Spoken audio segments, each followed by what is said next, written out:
آج معاشرے کا المیہ ہے۔ آج حیرانگی کی بات ہے، عقل ہماری عوام کا ہر جگہ کام کرتا ہے، نہیں کام کرتا تو اصلی دین کی پہچان پہ نہیں کرتا۔ دودھ کہاں سے اصلی ملتا ہے، کہاں سے نقلی ملتا ہے، لوگوں سے پوچھو تو کس سے سنانا شروع کریں گے؟ یہ گوالا ٹھیک نہیں، یہ گوالا ٹھیک ہے، اس نے دودھ دینا ہے پاؤڈر والا، اس نے دینا ہے پانی والا، اس نے دینا ہے اصل والا۔ گھی کا پوچھو تو سب کچھ پتہ، اصلی کیا اور ڈالڈا کیا، تیل کیا اور معاملات کیا۔ گوشت کا پوچھو پانی والا کون سا، اصلی کون سا، سارا پتہ ہے۔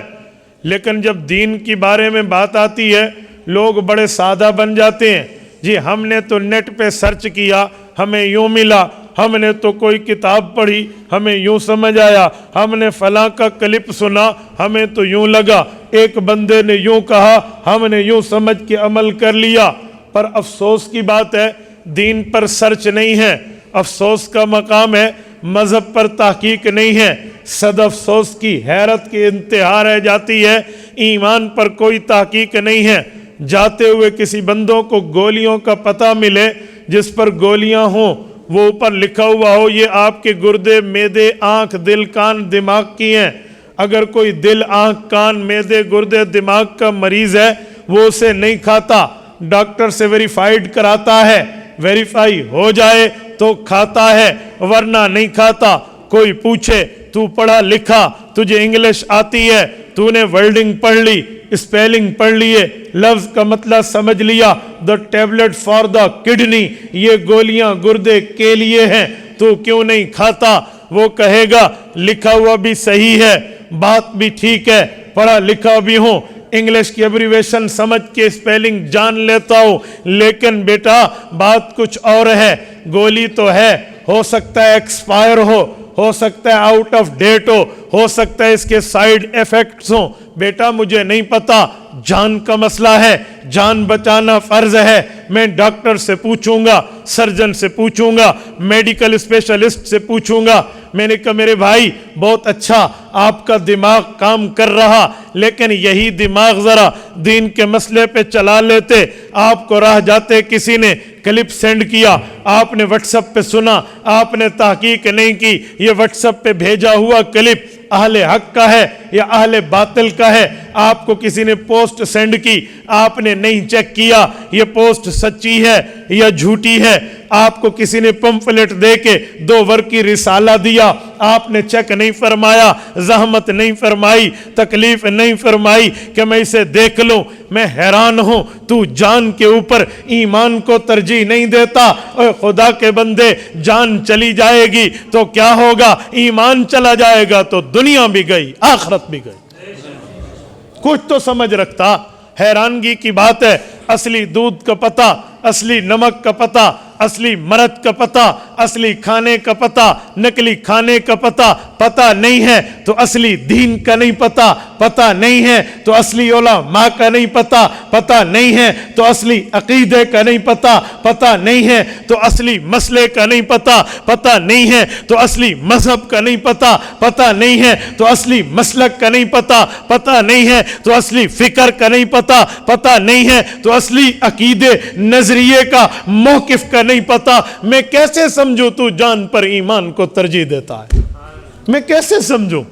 یہ تو وہی بات ہے، کچھ دنوں پہلے میں نے اپنے ایک شاگرد سے بات کی، میں نے کہا میرے بھائی آپ ایک کام تو کیجئے۔ کہتے جی بتائیں۔ میں نے کہا آپ اپنا چہرہ سنت کے مطابق بنا لیں، آپ نمازیں شروع کر لیں، دینداری میں آ جائیں، رسول اللہ کے قدموں میں آ جائیں، اسلام کی آغوش میں آ جائیں۔ وہ مجھے کہنے لگا جی آؤں گا، مجھے حضور پاک سے محبت ہے، مجھے دین سے پیار ہے، مجھے اللہ کے احکام سے لگاؤ ہے، لیکن ایک عرصہ گزرا، اس نے اپنی روش ٹھیک نہیں کی، اپنی شکل و ہیئت ٹھیک نہیں کی، اپنے معاملات ٹھیک نہیں کیے۔ میں نے اس سے کہا، میں نے کہا میرے بھائی تجھے محبت بھی ہے، پیار بھی ہے, یگانگت بھی ہے, مودت بھی ہے, تعلق بھی ہے, پیار بھی ہے. میں کیسے مانوں تیرا پیار سچا, میں کیسے مانوں تیرے پیار میں حقیقت, میں کیسے مانوں تیرے پیار میں اخلاص. تو عمل تو نہیں کرتا, یہ دعا کریں میں عمل کر لوں گا. میں نے باتوں باتوں میں مذاق کرتے ہوئے یوں ہاتھ پکڑا, میں نے کہا ذرا موبائل چیک کرانا, کتنی لڑکیوں سے یاری ہے, کتنی گرل فرینڈز ہیں. ہاتھ چھڑا کے کہتا ہے استاد جی آپ کی بات کا مطلب. میں نے کہا مطلب بھی دوں گا, تشریح بھی دوں گا, تفسیر بھی دوں گا, وضاحت بھی دوں گا, ایکسپلینیشن بھی دوں گا. سوال یہ ہے کتنی لڑکیوں سے یاری ہے ذرا بتا. خاموش سا ہو گیا, برائی کو یاد نہیں کرتے. میں نے کہا چھڑانے کے لیے یاد کر لیتے ہیں, بتا کتنوں سے یاری ہے. مجھے کہنے لگا سچ بتاؤں. میں نے کہا سچ بولے گا تو بچ جائے گا, جھوٹ بولے گا تو مر جائے گا. ان الصدق ینجی والکذب یہلک. ہر جمعہ میں خطیب اپنے ہاتھ میں عصا پکڑ کے خطبہ دیتا ہے. سچ بولو گے حضور پاک نے فرمایا نجات ہے, جھوٹ بولو گے ہلاکت ہے. میں نے کہا سچ بول, ہو سکتا ہے اللہ ہدایت دے. کہنے لگا استاد جی میری ایک ہی گرل فرینڈ ہے, ہم محبت میں توحید کے قائل ہیں فراز, بس ایک ہی کو محبوب بنا رکھا ہے. میں نے کہا بہت اچھے, ہر جائی نہیں ہے, ایک ہی یاری ہے. ذرا مجھے بتا وہ تجھ سے کبھی کوئی ڈیمانڈ کرے, اپنی ضرورت پیش کرے, تو کیا کہے گا؟ کہتے ہیں میں فوراً پوری کروں گا. میں نے کہا یوں تو نہیں کہے گا دے دوں گا بھائی, یہ بات پوری کر لوں گا. وہ دوسرے دن پھر مانگے, تو نے مجھے 100 کا کارڈ نہیں بھیجا, تو کہے دے دوں گا دے دوں گا. مہینہ گزر جائے تو کہے دے دوں گا. وہ کہے گی مجھ سے پیار کیسے کرتا ہے, تو کہے گا ہاں ہاں مجھے آپ سے پیار تو ہے, یقیناً پیار میں مخلص ہوں, محبت میں مخلص ہوں, عقیدت میں مخلص ہوں, چاہت میں مخلص ہوں. میرے اندر تیری ضرورت ہے لیکن میں دے دوں گا, جی دے دوں گا. یوں دن گزارتا رہے اور دن گزر جائیں. کیا تجھے دنیا کا کوئی بے وقوف انسان بھی تجھے اس لڑکی سے محبت کرنے والا کہے گا؟ کوئی مانے گا تو محب و محبوبہ ہے, کوئی مانے گا تو اس کا لور ہے؟ کہتے جی نہیں مانے گا, کیونکہ محبت کے اصول نرالے ہیں. وہاں محبت میں اطاعت ہوتی ہے, محبت میں تعلق ہوتا ہے, محبت میں ماننا ہوتا ہے, محبت میں سر تسلیم خم کر کے ماننا ہوتا ہے. پھر شعر پڑھ کے کہنے لگا ہاں ہم تو محبت کو یوں سمجھتے ہیں کہ جہاں دل جھکے وہاں سر جھکا, وہی ہاتھ جوڑ کے بیٹھ جا, نہ سوال کر نہ جواب لے. میں نے کہا میرے بھائی لڑکی کا پیار تو تیرے دل میں اتنا پیوست ہے, لڑکی کی محبت تو تیرے دل میں اتنی چھپی ہوئی ہے, تیرے دل میں اتنی اندر تک جا کر پہنچ کے جڑیں مضبوط کر چکی ہے. افسوس کی بات ہے ایک لڑکی کی محبت اپنی جگہ, لیکن تو سرور کائنات کا پیار نہیں رکھتا, رحمت دو عالم سے محبت نہیں رکھتا, سرور دو جہان شفیع المذنبین خاتم النبیین حضرت محمد مصطفیٰ احمد مجتبی صلی اللہ علیہ وسلم سے پیار رکھتا, اسلام پہ عمل کرتا, محبت رکھتا, دین پہ عمل کرتا, محبت کے ساتھ عقیدت رکھتا, فوراً عمل کرتا. اگر دنیا کی جھوٹی محبتوں میں بات ماننے میں دیر ہو جائے, دنیا والے کہتے ہیں یہ پیار میں سچا نہیں ہے, تو دین میں تو محبت پہ دیر کر رہا ہے, میں تجھے سچا کیسے مانوں؟ تو مجھے بتا میں تجھے سچا کیسے مانوں؟ یار کچھ تو غور کر. آج ہمارا حال بھی وہی ہے, ہمیں جی دین سے پیار ہے, ہمیں ایمان سے پیار ہے. او بھائی جان سے پیار تھی, جان سے پیار تھا تو پٹرول ملا ہوا دودھ نہیں پیتا, ڈیزل ملی ہوئی کھیر نہیں کھاتا, مٹی کا تیل ملی ہوئی کولڈ ڈرنکس نہیں پیتا. مکس چیزیں جو مفید بھی ہوں مضر بھی ہوں ملا کے نہیں کھاتا. جان کا مسئلہ ہے میرے بھائی. جب ایمان کا مسئلہ تھا, عقیدے کا مسئلہ تھا, نظریے کا مسئلہ تھا, پھر تو مکس اچار کے پاس کیوں گیا, حقیقت والوں کے پاس کیوں نہیں آیا؟ اجی کیسے آؤں؟ میں نے کہا دو جواب. نمبر ایک, دودھ اصلی کیسے ہے تجھے کیسے پتا چلتا ہے؟ گھی اصلی کیسے ہے کون سی اسکول میں پڑھا ہے؟ گھی کی فیکٹری پہ ریسرچ کیا ہے؟ چپ ہو گیا. تو میں نے کہا دین اصلی کیسے ہے؟ یہ بھی تجھے آسانی سے سمجھ آ جائے گا, اتنے سادے بھی دنیا والے نہیں ہیں. کوئی 2 اور 2 کو 22 نہیں کہتا, 4 کہتا ہے. حالانکہ 2 اور 2 22 بھی ہوتے ہیں. کسی سے پوچھو 2 اور 2 کتنے ہیں؟ جی 4 ہیں. 5 5 کتنے ہیں؟ جی 10 ہیں. کوئی نہیں کہے گا 55 ہے. بھائی یہ کیسی بات ہوئی؟ تو دین کے بارے میں سمجھ جاتا. اب میں پہچان کا طریقہ بتا دیتا ہوں. کہتے جی وہ کیسے؟ میں نے کہا سنو, جو حدیث پاک میں نے خطبے میں پڑھی ہے، اللہ کے رسول کا فرمان مشکات میں بھی ہے، مسند احمد میں بھی ہے. آپ مشکات کھولیں، جلد اول صفحہ 30 31 29 پر روایت موجود ہے. سیدنا ارباز ابن ساریہ فرماتے ہیں رضی اللہ عنہ، صلی بنا رسول اللہ صلی اللہ علیہ وسلم ذات یوم، ایک دن اللہ کے رسول نے ہمیں نماز با جماعت پڑھائی، اور اس کے بعد اللہ کے رسول نے بیان فرمایا، ذرفت منہ العیون، آنکھیں بہ پڑیں، ووجلت منہ القلوب، دل ڈر گئے. اتنی پر حکمت باتیں، اتنی پر تاثیر گفتگو، یا رسول اللہ بہت بڑی بڑھیا باتیں آپ نے فرما دی. ایک شخص آگے ہوا، یا رسول اللہ الوداعی خطاب لگتا ہے، فاوصنا، ہمیں کچھ نصیحت، کچھ وصیت، کچھ خیر خواہی کا جملہ ارشاد فرما دیں تاکہ ہماری فیوچر پلان، فیوچر لائف، مستقبل کی زندگی یہ سنور جائے. اللہ کے رسول نے فرمایا، اوصیکم بتقوی اللہ، گناہوں سے بچنا، تقوی اختیار کرنا، والسمع والطاعہ، اپنے امیر کی بات کو ماننا، سن کے عمل کرنا.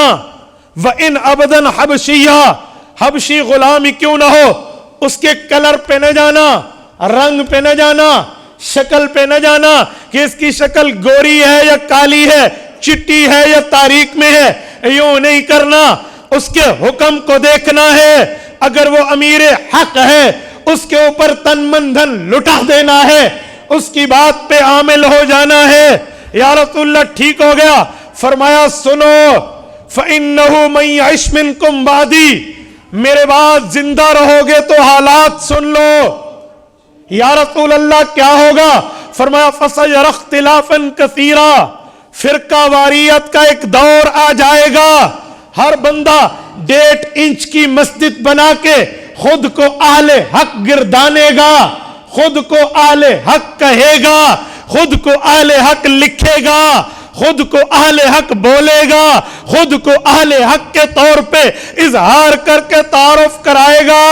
یا رسول اللہ اچھا یہ زمانہ آئے گا جو غلط ہوں گے وہ بھی اہل حق کہیں گے؟ کہا جی ہاں. یا رسول اللہ ارشاد فرمائیے، جب فرقہ واریت کا دورہ ہو، ہر بندہ خود کو اہل حق کہے، پھر ہم نے کیا کرنا ہے؟ حضور پاک نے فرمایا جی ہاں، صراط مستقیم، سیدھا راستہ، صحیح راستہ میں تمہیں بتا دیتا ہوں. وہ یہ ہے، علیکم بسنتی، میرے طریقے کو دیکھنا، وسنت الخلفاء الراشدین المہدیین، صحابہ کرام خصوصاً خلفاء راشدین، سیدنا ابو بکر، سیدنا عمر، سیدنا عثمان، سیدنا علی رضی اللہ عنہم کے فیصلوں کو، فرامین کو، کردار کو، احکام کو، کریکٹر کو، ان کے نافذ کردہ قانونی معاملات کو دیکھنا. یا رسول اللہ ایسے کروں؟ فرمایا جی ہاں. کہا کچھ نرمی تو نہیں کرنی؟ کہا جی نہیں. تمسکو بہا، جتنی طاقت، جتنی پاور، جتنی قوت، جتنی سخت، جتنی ہمت ہو اس سے چمٹے رہنا. یا رسول اللہ اگر یہ دامن صحابہ، دامن سنت مجھ سے چھوٹے تو کیا کروں؟ فرمایا عزو علیہا بالنواجذ، میرے صحابی جیسے کسی چیز کی مضبوطی بڑھانے کے لیے اسے دانتوں سے پکڑا جاتا ہے، ویسے میرے فیصلے کو، خلفاء کے فیصلے کو دانتوں سے پکڑ لینا. یا رسول اللہ پکڑ لیا، یہ تو کام کرنے والے ہیں، یہ تو ہمارا علاج ہے، اب پرہیز بھی بتا دیں جن سے بچنا ہے. فرمایا جی ہاں، وَإِيَّاكُمْ وَمُحْدَثَاتِ الْأُمُورِ، بہت سی چیزوں سے بچنا ہے، ان میں نئی پیدا شدہ چیزیں، گھڑانتو چیزیں، پیٹ سے بنے ہوئے مسئلے، ذاتی مسئلے، اپنے اجتہاد، اپنی باتیں جو شریعت سے ٹکرائے، اس سے بچ جانا. یا رسول اللہ بچیں گے. آگے فرمایا وَمُحْدَثَاتِ الْأُمُورِ فَإِنَّ كُلَّ مُحْدَثَةٍ بِدْعَةٍ، کیونکہ جو بندہ اپنے پیٹ سے مسئلہ نکالے گا، خالصتاً اپنی رائے دے گا جو شریعت سے ٹکرائے گی تو وہ بدعت بن جائے گی. اچھا یا رسول اللہ وہ سنت نہیں ہوگی؟ کہا جی نہیں وہ سنت نہیں ہوگی وہ بدعت ہوگی. یا رسول اللہ پھر بدعت کا نتیجہ کیا ہوگا، رزلٹ کیا ہوگا؟ فرمایا فَإِنَّ كُلَّ مُحْدَثَةٍ بِدْعَةٍ وَكُلَّ بِدْعَةٍ ضَلَالَةٍ. ہر بدعت میں بندہ گمراہ ہو جائے گا، ہر بدعتی گمراہ ہو جائے گا، دین سے بھٹک جائے گا، صراط مستقیم سے ہٹ جائے گا. اچھا بدعتی کا یہ کام ہے؟ فرمایا جی ہاں یا رسول اللہ یہ تو دنیا، آخرت میں کیا ہوگا؟ فرمایا وَكُلَّ ضَلَالَةٍ فِي النَّارِ. یہ بندہ جو گمراہ ہوگا آخرت میں جہنم کا مستحق ہوگا. میں نے کہا میرے بھائی فیصلہ ہو گیا، اہل حق کو پہچاننا کیسے؟ علیکم بسنتی وسنت الخلفاء الراشدین المہدیین. جس کے پاس بات نبی کی مہر صحابہ آل بیت کی ہو وہ اہل حق ہے. إلهي واسع الكرم ورب البيت والحرم إليك أتيت منك